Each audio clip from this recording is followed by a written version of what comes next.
Bon, les amis, faisons un petit peu l'épilogue, avec un peu de recul, de ce qui s'est passé hier de manière vraiment impartiale. Mais de manière logique, avec un regard logique sur la situation.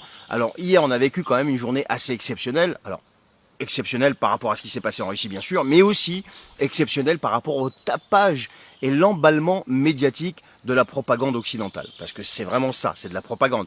Et surtout après la volte-face qu'il y a eu en même pas 24 heures. Mais ici, on va s'en tenir aux faits qui sont pleins de détails quand même assez troublants. Et on va en parler tout de suite. Le premier détail, ça a été le président russe lui-même, qui était quand même sur le point de subir entre guillemets un coup d'État. Je dis entre guillemets parce que c'est pas si facile que ça de faire un coup d'État en Russie, bref. Et donc le président russe a quand même mis du temps à réagir. Il a mis 8 heures avant de réagir et de parler à son peuple. Et quand il l'a fait, eh bien, son discours est resté quand même très nuancé. Vous avez vu, il n'a pas fait un discours vraiment rentre-dedans comme il fait d'habitude. Le deuxième détail, c'est Prigojine lui-même.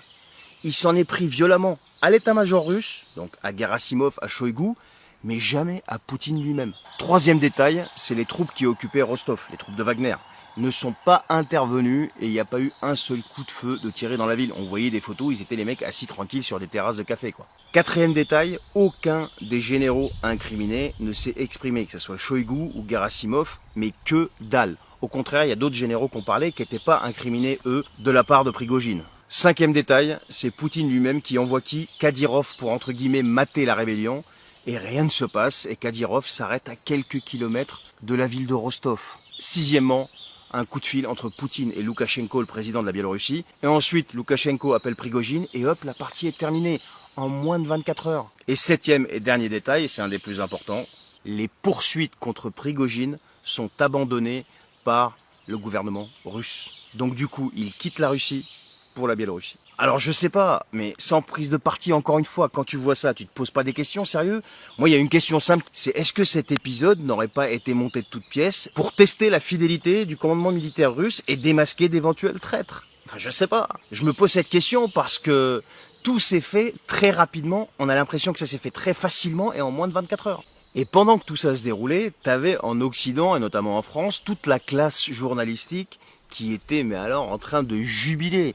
Des gros titres, la guerre civile en Russie a commencé, LCI, la chute de Poutine, etc., etc. Et les BHL et les journalistes qui étaient tellement déçus, qui ont trouvé l'excuse ultime, humiliation pour Poutine.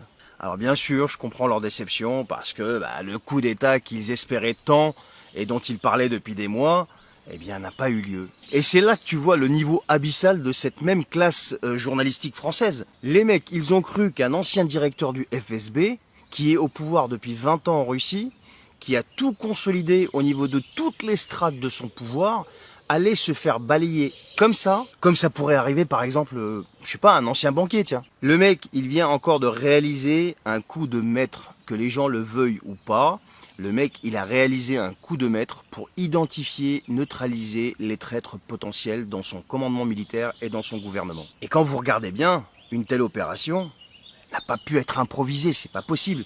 Tous les détails ont été minutieusement planifiés, que vous le vouliez ou non. Parce que je vois des commentaires, il y a des gens qui me disent « Oui, Poutine sera affaibli, que tu le veuilles ou pas, il est... humilié, je sais pas quoi. » Les gars, le résultat c'est quoi aujourd'hui? Le mec, il est là au pouvoir, il est plus fort que jamais. Et vous verrez bien la suite. Et comme toujours, et regardez depuis combien de temps que ça dure, à chaque fois les Occidentaux sont tombés dans le panneau, et là, ils sont encore tombés dans le panneau. Mais tout ça, c'est du côté politique, c'est du côté stratégique ou je sais pas quoi. Mais le plus dramatique dans cette histoire, c'est le deuxième effet de cet événement de Rostov, de ce qui s'est passé là. C'est le commandement ukrainien qui a cru y voir un signe, je sais pas, un signe de faiblesse, une opportunité. Et qu'est-ce qu'il a fait? Il a engagé encore une bonne partie de ses réserves dans un assaut qui a mené à quoi? Eh bien, une nouvelle fois, à la destruction massive de matériel et destruction massive d'effectifs. Exactement les mêmes conséquences que lors des coups de com' de Prigojine pendant la bataille de Bakhmout. Rappelez-vous, dès qu'il ouvrait sa bouche et qu'il commençait à allumer le commandement russe, eh bien, qu'est-ce qui se passait?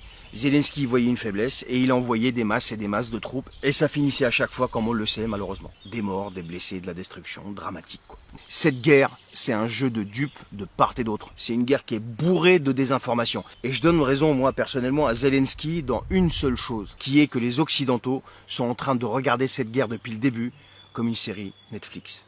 Et ça, c'est dramatique. Bonne journée.